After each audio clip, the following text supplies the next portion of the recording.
There's a woman named education professor and diversity consultant Robin DiAngelo. She wrote a book called White Fragility, Why It's So Hard for White People to Talk About Racism.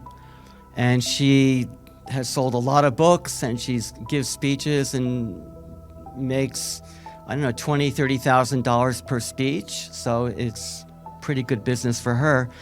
But she argues that whites who resist acknowledging their racism constitutes a white fragility that they must overcome in order for progress to take place. And she's convinced many university administrators, corporate human resources offices, and no small part of the reading public that, you know, all white Americans need to deal with their racism. That's what she says. Now, John McWhorter, who I believe teaches at Columbia University, he's black, all right? And he wrote an essay in The Atlantic about Robin DiAngelo's book. And this is what he said. DiAngelo's outlook rests upon a depiction of black people as endlessly delicate poster children. Her answer to white fragility, in other words, entails an elaborate and pitilessly dehumanizing condescension toward black people. The sad truth is that anyone falling under the sway of this blinkered, self-satisfied, punitive stunt of a primer has been taught by a well-intentioned but tragically misguided pastor how to be racist in a whole new way. Okay, that's what he thinks. You can make up your own mind, and I would encourage you to read his essay and read her book. Now, there's another very influential leader in this movement. His name is Ibram X. Kendi, and he wrote a book called How to Be an Anti-Racist.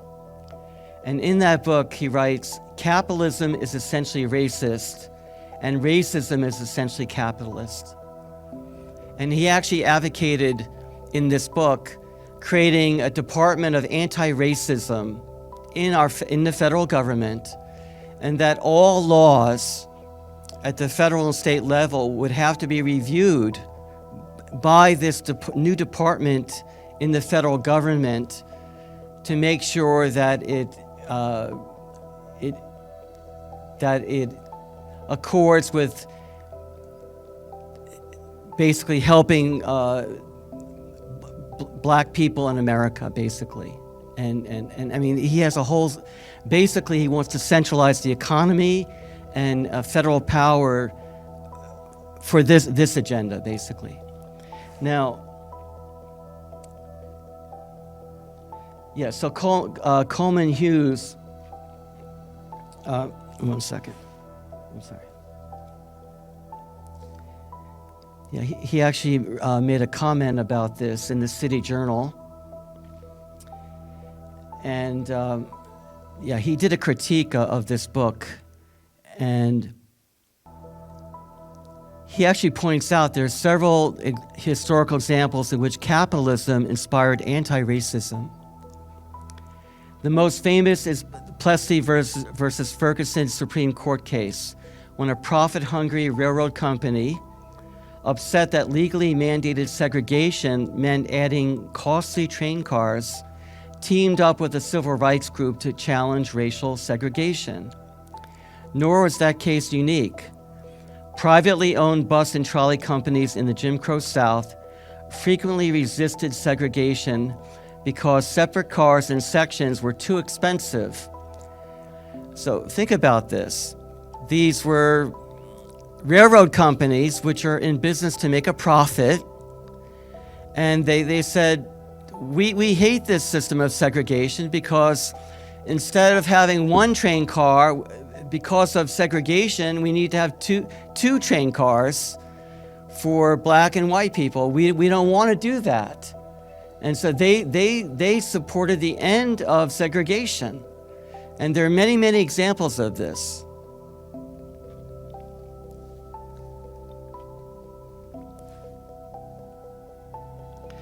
Now, there's a professor named Roland Fryer who teaches at Harvard University. He happens to be black. And he had always been raised his whole life to believe that there was a lot of racism in America. And so when he read a paper, this is when he was just a student, a graduate student. He read a paper claiming that the disparity between blacks and whites and Asians was not due to racism. He said, that's impossible. Of course it's due to racism. But he did his own research, and then this is what he found after doing research. The relationship between skills and wages has been confirmed by study after study, even when using different data and methods. We can't point at every gap in outcomes and instantly conclude it's racism. Prejudice must be measured rigorously, statistically. Disparity does not necessarily imply racism. It may feel omnipresent, but it isn't all-powerful. Skills matter most. That's what he concluded. Now that is very good news, because what it means is, look, there are some racists out there, I don't deny that. But what Roland Fryer is saying, much more important than whether there are some racists out there, or maybe people who didn't sleep well last night and are just upset and mistreating you, is your skill set. And what he's saying is, if you work on your skills as a whatever race, but in this case, if you're a young African-American man or woman, you will do well. That's what he found out. And I think that's good news.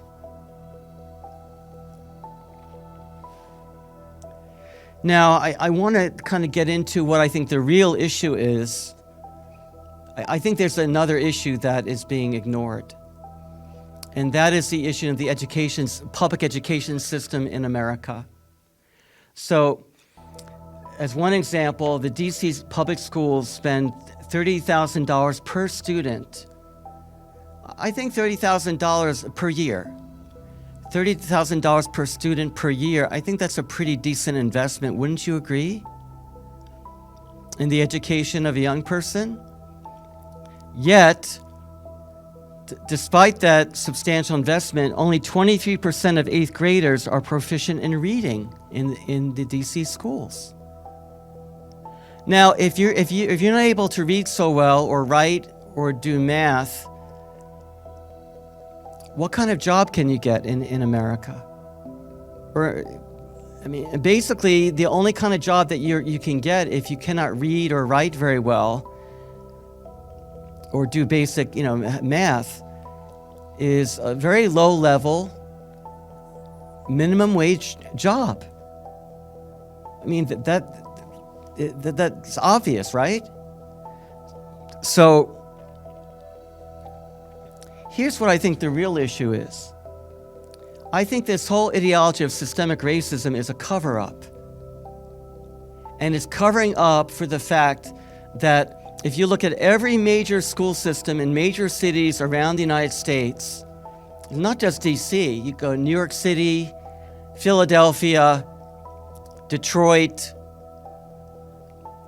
many, many cities around the country, and you look how Black and Hispanic students are doing, they're not doing well in the public schools. Now, I don't want to blame the public school teachers. I think there are some very good, dedicated public school teachers, but there's something that's not working well in those school districts. I'll just leave it there. And maybe people involved in the education industry, because it is a mega billion, maybe, I don't know if it reaches the level of trillion, but it's definitely in the billions of money being spent on public school education. And this is a shameful failure that I would say is being covered up. And I'll give you an example. If you look at the performance, this is a chart showing the New York State Assessment of English Language Arts for grades 3 through 8. And they're showing for different races in the New York City school district schools versus charter schools. So let's look at, in the orange box. And you can, the black bars are the students in the public schools. So for black students, only 35% of the black students in grades 3 through 8 were proficient in writing and reading skills. And then you look and you see in the charter schools, it's almost double. Okay, it's almost 60% were proficient in the the English language skills. So you would think that any administrator would say, well, look, the young people, and by the way, I just want to point out that these charter schools are not just cherry picking the best students. You do have to apply. There are a lot of parents from low-income neighborhoods and all kinds of neighborhoods in New York City who are applying for this. Only a certain percentage, there's only room for a certain number because the number of charter schools are limited. And then among those who apply, they're chosen by lottery. All right? It's a random choice of the students of different skill sets. And their ability is almost double. Now, why is that? Okay, I'm not sure that I really can explain all the reasons why, but there is one reason I'd like to mention. There's one big difference between a charter school and a public school in the United States. And the difference is that a charter school can go out of business. If the charter school does not do well, is not effective in teaching students and attracting students, and parents don't want their kids to go there, they won't apply, and the charter school will go out of business. Is that true for most public schools? No. In fact, in many cases, if the public school does poorly, it gets more money, actually. That's the difference. All right, let me give you one more example here. This is about math. New York State Assessment of Mathematics, grades 3 through 8, 2019.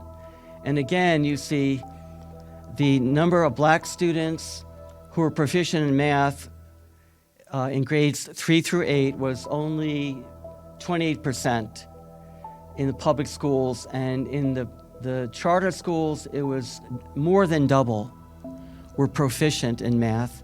And also for Hispanics, you can see the same exact pattern.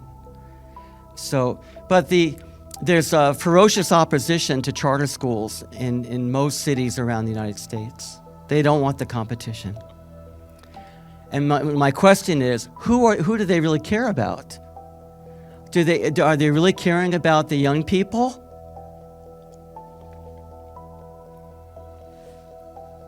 Now, if you go on the Black Lives Matter, blacklivesmatter.com website, they had a statement, what we believe. It says, we disrupt the Western prescribed nuclear family structure requirement. Okay, so they actually state they did take the statement down, by the way, because people criticized it, but this is what they put on their website. They want to disrupt the nuclear family as a norm, as a positive norm. Okay, well, let's look at the outcome of that. The narrative that you hear is that the low marriage rates and fatherless families are a legacy of slavery. That's what this ideology is stating. If you look at the data, that's completely false. All right, here's a chart its percent of adults married among those aged 35 years and older by sex and by race from 1890 to 2010. So if you look, and the orange line is for black men, and the purple line is for black women. And let's look at 1890 over on the left, and you see that 94% of black women were married, had been married, were married, and about 93% of black men and white women were married or had been married. It means that in the generation after slavery, basically, look, black people in America at that time, they were poor. Okay, I mean there were some wealthy black people. There were even some black people who actually owned slaves. You know, there were some free blacks in the North. You know, but generally speaking, at that time it was, you know, this is after slavery ended, and it was not that easy. But even despite the difficulty, 90% of black men and women, they were married. They believed in marriage. They wanted to be married. They wanted to have a family, a married family. That was important to them. And if you look at the progression through 1890, 1900, 1910, 1920, 1930, 1940, 1950, 1960, 1970, you see that the rates of marriage among black men and women were actually very, very high. Okay, basically more than 90% were married. But then something happened starting in 1980. Something began to change. The rate of never being married shot up. Now, something happened, you know, of course, something did happen, actually. Something happened in early 1960s. President Kendi was assassinated. Lyndon Johnson became president. And he wanted to become the next Franklin Roosevelt.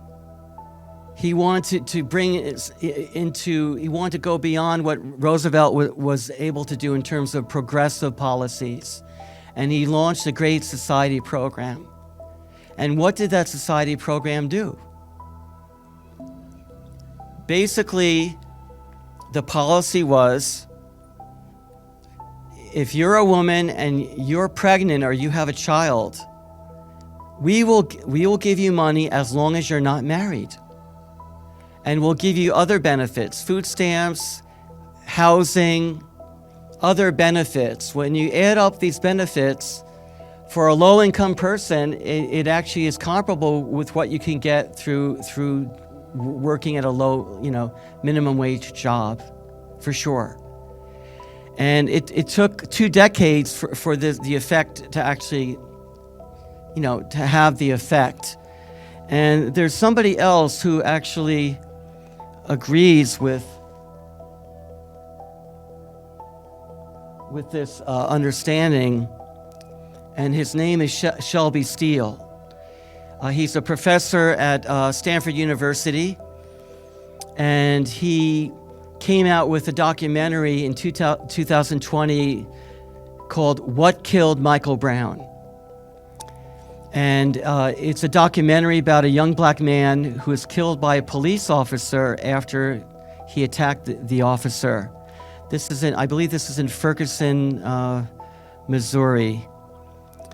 And you really should watch this documentary. I mean, it goes into great depth about how the Great Society program affected,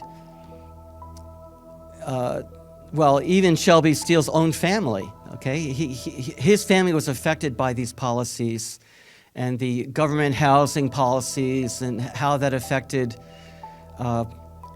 entrepreneurs and homeowners, and black landlords in many, many cities all over America, how it wiped them out, basically.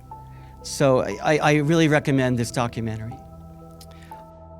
The Uncle Tom 2 documentary, it's on Epic Times TV, other platforms as well. It really goes deeply into what's happened in Black America and essentially the rhetoric that destroyed the prosperity of Black Americans. And then you fast forward even to the 1940s, you see the same thing. Successful, happy, well-to-do Black folks. You broke the contract when for 400 years we played your game and built your wealth. You broke the contract when we built our wealth again on our own, by our bootstraps in Tulsa, and you dropped bombs on us. This is the bitterness and this is the anger that these people hope to get out of framing Black Wall Street. When they say, why do you burn down the community? Why do you burn down your own neighborhood? It's not ours. We don't own anything. The whole point is to keep people angry, to keep people protesting, to tell you that America was never built for Black people. The reason we could never be who we wanted and dreamed of being is you kept your knee on our neck.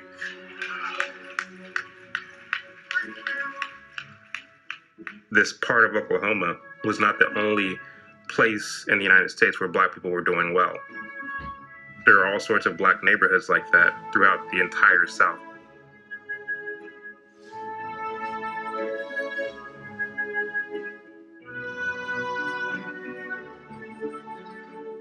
The fact is, those schoolhouses aren't standing today. Those businesses aren't standing today.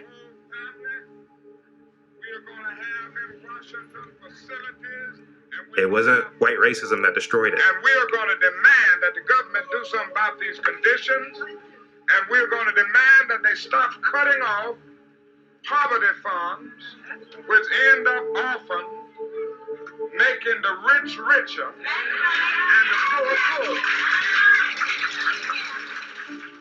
We're going to do this, and I just want you to know. Now he acts like a good nigga for the white folks. But I tell you, I don't want to even be around no more good niggas. I'm with them good Negroes. That's what they call Rodriguez, a good Negro. I want to be with the bad niggas, because I know what's happening with the bad niggas. That's where I want to be. I want to be with the niggas. The thing that killed all these Black businesses was a mindset change as a result of the Civil Rights Movement. That is a major, tragic, and staggering depression that we face in our everyday lives. The rats is sleeping with me and my kids, and why should I pay the rent? I'll go to court if you want me to. How you gonna tell me to love this property that exploits me every day when the average Black man in Harlem works the first Monday, Tuesday, and Wednesday for a landlord? The thing that killed all this Black success was rhetoric.